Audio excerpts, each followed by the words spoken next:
Selamat pagi murid-murid SMP SMA Lentera Harapan Medan. Perkenalkan, saya Ibu Putri akan memimpin devosi pada pagi hari ini. Sebelumnya, mari kita bersatu di dalam doa. Bapa kami dalam surga, terima kasih untuk penyertaan Tuhan. Kami boleh ada sebagaimana kami ada saat ini, dan kiranya Tuhan hadir di tengah-tengah kami untuk kami boleh mendengarkan firman Tuhan dengan fokus hanya kepada Kristus. Dalam nama Tuhan Yesus kami berdoa. Amin. Baik, anak-anak, judul devosi kita pada pagi hari ini, Yesus adalah manusia sekaligus Yesus adalah Allah. Mungkin kalian pernah dengar ya di pelajaran agama bahwa Yesus itu 100% manusia dan juga 100% Allah. Ya. Kemudian firman Tuhan ya terambil dari Roma 1 ayat 1 sampai 4. Nah, Ibu akan bacakan untuk kita semua. Dari Paulus, hamba Kristus Yesus yang dipanggil menjadi rasul dan dikuduskan untuk memberitakan Injil Allah. Injil itu telah dijanjikannya sebelumnya dengan perantaraan nabi-nabinya dalam kitab-kitab suci tentang anaknya yang menurut daging diperanakan dari keturunan Daud, dan menurut roh kekudusan dinyatakan oleh kebangkitannya dari antara orang mati bahwa ia adalah anak-anak yang berkuasa, Yesus Kristus Tuhan kita. Ini Ibu salah tulis ya, bukan anak-anak tapi anak yang berkuasa ya, karena hanya satu ya anak, yaitu Yesus, anak yang tunggal gitu.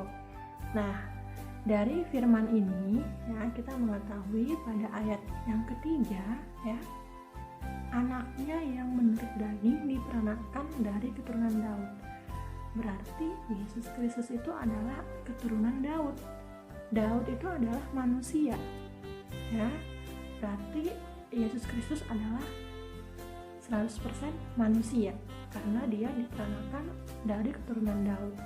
Ya, ada silsilahnya bahwa dia tuh manusia ya, bapaknya si ini, kakeknya si ini, opungnya si ini ya, kakek-kakek buyutnya lagi si ini, sampai kalau ditarik ke atas itu namanya keturunan Daud ya.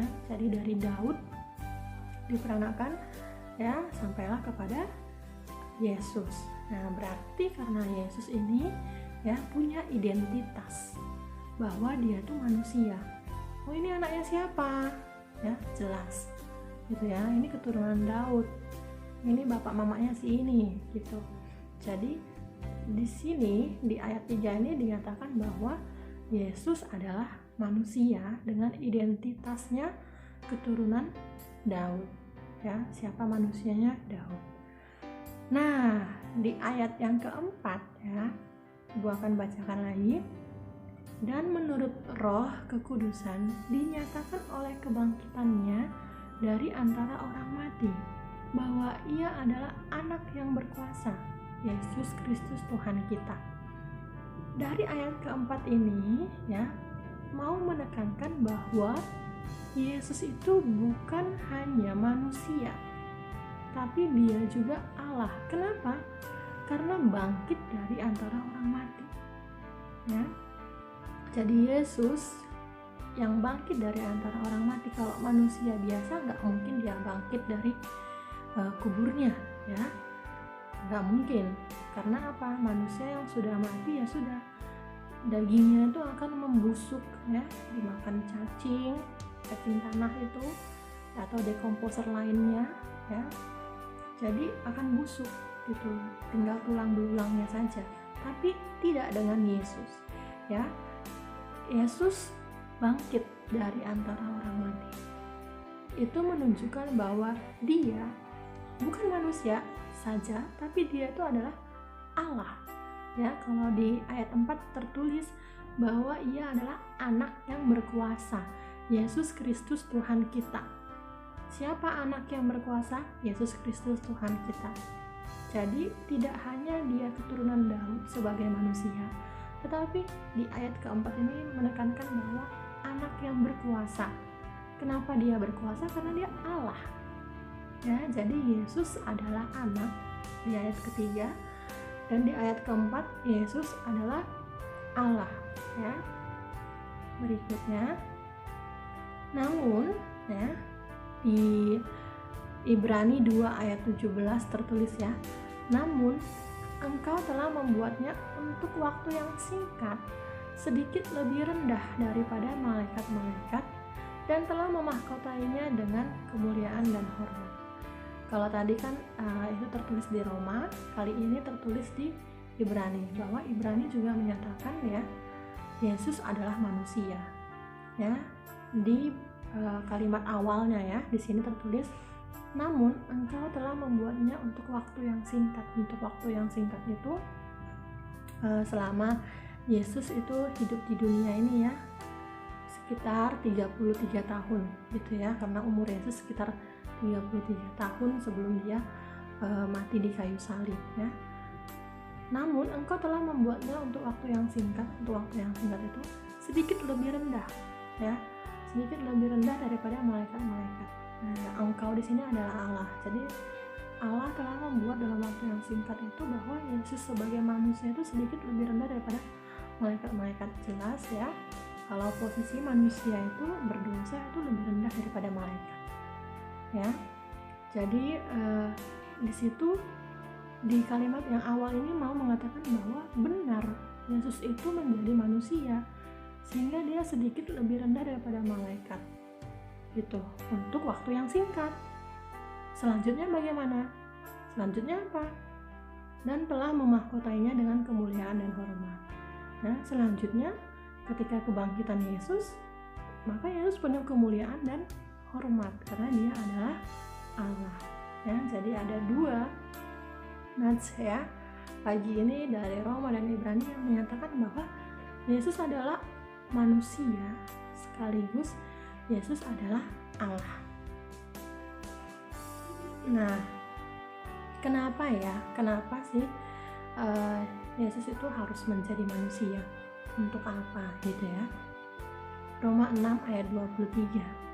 Sebab upah dosa ialah maut, tetapi karunia Allah ialah hidup yang kekal dalam Kristus Yesus Tuhan kita. Ya. Kenapa harus menjadi manusia? Karena kasih Allah yang begitu besar ingin menebus dosa-dosa kita sebagai manusia. Ya. Kita ini manusia berdosa, harusnya itu upahnya itu maut. Ya. Tetapi yang menggantikan kita dan mendapatkan maut itu adalah Yesus yang dalam manusia gitu. Karena kita manusia, upah dosa kita adalah maut. Nah, yang menggantikan kita menerima maut itu adalah manusia Yesus ya. Jadi Yesus ya, Allah itu harus menjadi manusia, yaitu Yesus anak ya, sehingga anak itulah yang mengambil upah dosa kita, yaitu maut. Jadi anak itulah yang mengalami maut itu, yaitu maut di kayu salib, kematian ya. Nah, tetapi karena Yesus itu adalah Allah ya, dia memang mendapatkan maut, mati di kayu salib ya, tetapi dia bangkit ya. Artinya Yesus mengalahkan maut, dia kembali hidup. Itulah disebut hidup yang kekal ya. Bahkan maut tidak bisa mengalahkan Yesus. Dia kembali hidup yang kekal. Bangkit di sini, kebangkitan Yesus itu beserta dengan dagingnya masih utuh ya, tulangnya juga masih utuh. Jadi nggak ada yang tertinggal. Di kubur Yesus itu kosong. Jadi benar-benar bangkit, dagingnya dibawanya gitu. Kalau manusia kan enggak. Manusia itu mati, dagingnya dimakan cacing tanah ya kan, dimakan dekomposer gitu, jadi busuk, dan dari tinggal tulang belulang. Ini enggak. Yesus benar-benar bangkit ya, utuh, tubuhnya tuh bangkit ya, yang penuh dengan luka-luka, disiksa di kayu salib itu bangkit ya, dan dia hidup yang kekal ya. Maka di sini, tetapi karunia Allah ialah hidup yang kekal dalam Kristus Yesus Tuhan kita. Jadi siapa yang percaya kepada Yesus, maka ia akan beroleh hidup yang kekal, karena Yesus telah mengalahkan maut. Upah dosa adalah maut. Yesus telah mengambil itu, menggantikan kita. Dan selanjutnya ada dua pertanyaan refleksi di sini. Yang pertama, apakah Yesus sebagai manusia pernah berdosa? Jawabannya jelas tidak, karena dia adalah manusia yang kudus, Allah, ya. Jadi dia tidak berdosa. Karena dia tidak berdosa, dia bisa menebus dosa manusia. Dialah yang layak, atau dialah yang bisa, satu-satunya dia yang bisa menebus dosa manusia karena kekudusannya, ya. Kemudian yang kedua, pemahaman apa yang kamu peroleh dari firman Tuhan pagi ini? Ya, silahkan kamu refleksikan, ya. Devosi kita pada pagi hari ini, Yesus adalah manusia sekaligus Yesus adalah Allah. Oke, kita akan berdoa. Mari kita bersatu dalam doa. Bapa kami dalam surga, terima kasih untuk devosi Tuhan pada pagi hari ini yang begitu singkat, namun kami mengetahui bahwa Yesus adalah manusia dan Yesus adalah Allah. Yesus menjadi manusia untuk menebus dosa-dosa kami, ya Tuhan, dan kami bersyukur untuk keselamatan yang telah kami peroleh. Kiranya iman kami boleh bertumbuh semakin hari, semakin bertumbuh di dalam Kristus dan Engkau yang terus menyertai kami. Terima kasih ya Bapa, di dalam nama Tuhan Yesus kami berdoa. Amin. Baik, murid-murid, devosi kita selesai, ya. Selamat belajar pada pagi hari ini, tetap semangat.